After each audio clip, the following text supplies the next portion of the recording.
नमस्कार बच्चों। जैसा कि आप जानते हैं, अपनी जो पुस्तक है सृजन, उसके पहला और दूसरा पार्ट कंप्लीट हो चुका है। रहीम के पार्ट की जो 19 पद हैं, दोहे हैं, उनकी व्याख्या भी हम कर चुके हैं। एक बार मैं दोहरान भी कर चुका हूँ। आज के वीडियो में हम जानेंगे कि आपको जो व्याख्या करनी है वो किस तरह से करनी है। और इसमें 19 जो दोहे हैं, तो मैंने ये निर्णय लिया है कि आप 3-3 दोहों की व्याख्या करें। तो 5 व्याख्या तो जाएगी 3-3 की, तो हो जाएंगे 15 दोहे। बचे फिर 4, फिर अंतिम जो 4 हैं उनके 2-2 की व्याख्या कर लेना। इस तरह से 19 हो जाएंगे। फिर कह रहा हूँ, स्टार्ट से 3-3 दोहों की व्याख्या करनी है। 5 व्याख्याएँ 3-3 की, तो 15 दोहे हो जाएंगे। शेष जो 4 हैं उन 2-2 की व्याख्या कर लेना। इससे 15 और 4 19 दोहे कंप्लीट हो जाएंगे। जैसा कि मैंने पहला और दूसरा पाठ की व्याख्या के बारे में बताया था, उसी क्रम में हम पाठ तीसरे की करेंगे। तो जैसे मैंने कहा कि शुरुआत के 3 दोहों की व्याख्या आपको पहली व्याख्या में करनी है। तो जो पहली व्याख्या है, इसमें पहला और दूसरा और तीसरा जो 3 दोहे, उसके बारे में जो संदर्भ है वो तो कंप्लीट चैप्टर का एक ही होगा और आपको एक बार ही करना है। तो ये इसका आप संदर्भ कर लेना।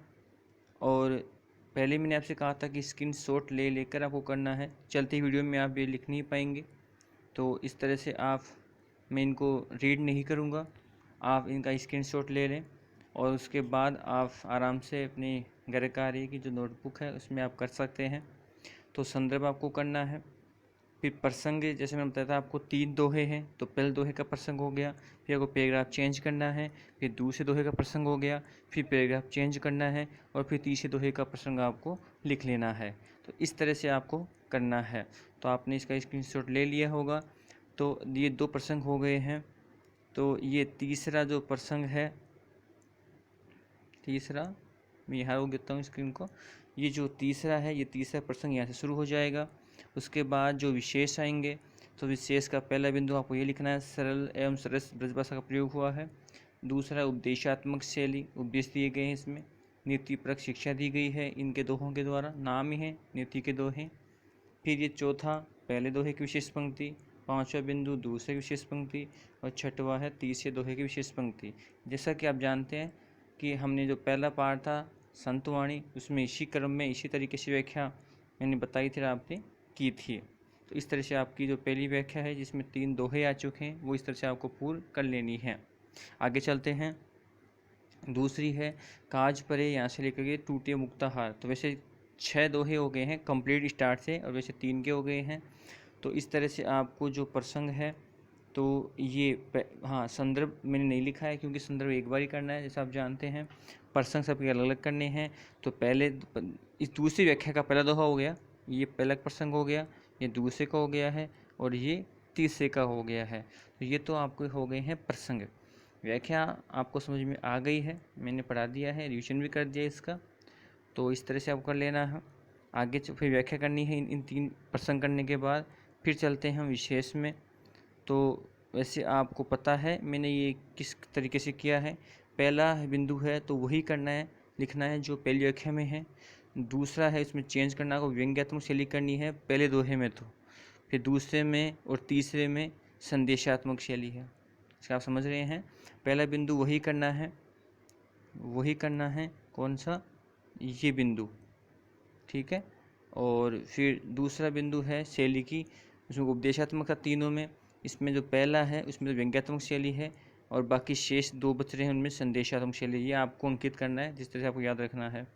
तीसरा बिंदु वही सेम है जो उसमें हुआ है। चौथा बिंदु है तत्सम तथा शब्दावली का प्रयोग। आप चाहो तो उस व्याख्या में भी इस बिंदु को आप इंक्लूड कर सकते हैं, शामिल कर सकते हैं, ये भी सभी में समान रहने वाला है। फिर बचते हैं विशेष पंक्ति के। तो ये पहले की विशेष पंक्ति, ये दूसरे की, और ये तीसरे की है। तो इस तरह से आप इनका स्क्रीनशॉट लेकर के फिर आराम से इनको आप लिख सकते हैं। आगे चलते हैं हम तीसरी व्याख्या में। तो उसी क्रम में हम लिखते हैं तीसरी व्याख्या। तो पहले आप प्रसंग लिखिए।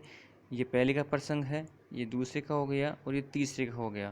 मैं ज़्यादा समय नहीं दूंगा, आप आराम से इनका स्क्रीनशॉट ले लीजिएगा, पढ़ लीजिएगा और फिर लिख लीजिएगा। तो फिर हम आगे चलते हैं।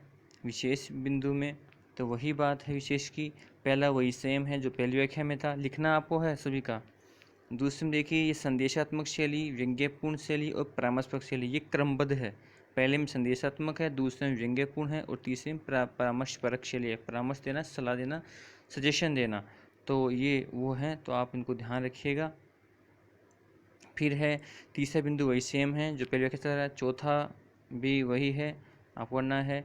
फिर बच रहे हैं 3, ये जो विशेष पंक्तियां हैं ये मैंने क्रमबद्ध लिखी है, ये पहले दोहे की है, ये दूसरे की है और ये तीसरे की है। इनका भी आप स्क्रीनशॉट लेकर आराम से कर लीजिएगा। पर्याप्त समय आपको इसमें मिल रहा है स्क्रीनशॉट लेने का, तो आप इनका ले सकते हैं।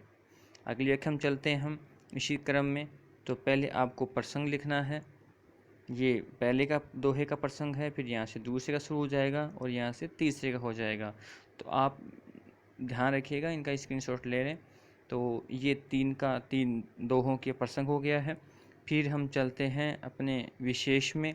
तो विशेष में वही बात है, ये पहले का सेम रखना है, दूसरे का परामर्शपरक, भावात्मक, प्रतीकात्मक और उपदेशात्मक, ठीक है, ये आपको ध्यान रखनी है। तो ध्यान रखिएगा, ये 3 तो अलग अलग है, ये तीनों की अलग हो गई है, पहले की यहाँ तक हो गई, दूसरे की यहाँ तक हो गई और तीसरे की ये हो गई, ये क्रम से हैं। तीसरा और चौथा बिंदु हमको सेम रखना है और फिर बाकी हैं पांचवा। अब ध्यान रखिएगा, जो पांचवे की विशेष पंक्ति है, तुमने ये 7 क्यों लिखा है, पिछली व्याख्या में जो 7 नंबर का बिंदु था वही आपको रिपीट करनी है विशेष पंक्ति में, इसके पहले की। पांचवे का जो पहला है इसमें है, ये 7वां रिपीट करना है आपको, बाकी 6वां और 7वां अगले का ये सेम हो जाएगा जो विशेष पंक्ति है, ठीक है। आगे चलते हैं हम। तो पांचवी जो व्याख्या है उसमें पहले आपको प्रसंग लिखने हैं, ये पहले दोहे का प्रसंग है, ये दूसरे का है और ये तीसरे का है। आप समझ रहे हैं, मैं बता सकूँ बार बार किस तरह आपको लिखना है, तो ये इसका स्क्रीनशॉट लेकर आप लिख लीजिएगा। फिर आगे है विशेष में पहला वही सेम रखना है, दूसरे में उपदेशात्मक शैली है, ठीक है ना, वो सभी में है, तीनों में उपदेशात्मक है, इसका मतलब ये है। तीसरा और चौथा बिंदु है वो सेम रखना है जो हम लिखते आ रहे हैं। पांचवा, छठवां, सातवां जो विशेष पंक्ति है वो आपको इनको लिख लेनी है, आप लिख लीजिएगा। आगे चलते हैं, छठवीं जो व्याख्या है, ठीक है। छठवीं व्याख्या में देखिए, ये तो अब 2-2 की करनी है, आपको याद रखना 2-2 की करनी है, फिर 4 ही बच रहे हैं शेष। तो ये पहले का प्रसंग हो गया, ये दूसरे का हो गया है। और फिर विशेष में है, ये सेम रखना है। उपदेशात्मक आपको दोनों दोहे में लिखनी है, तीसरा चौथा आपको सेम रखना है। और ये पांचवा छठवा जो विशेष पंक्ति दोनों की 2 ही दोहे हैं वो आप इनको लिख लीजिएगा, स्क्रीनशॉट ले लीजिएगा। अंतिम जो व्याख्या बची है अपनी 7वीं, उसमें 2 ही दोहे हैं, ये इसका प्रसंग आप लिख लीजिए। 2 दोहों के 2 प्रसंग हो गए हैं। विशेष में पहला सेम है, दूसरा उपदेशक शैली है, ये भी दोनों दोहों में सेम है, तीसरा चौथा आपको सेम रखना है। और पांचवा और छठवा जो विशेष पंक्तियाँ क्रम वाइज वो आपको लिख लेनी है। तो इस तरह से जो अपनी व्याख्या है तीसरे चैप्टर की, आपको इस तरह से अपनी नोटबुक में कर लेनी है तरीके से। और आशा करता हूँ कि जो मेरा तरीका है आपको सही लगा होगा व्याख्याएं अपने हल करने का।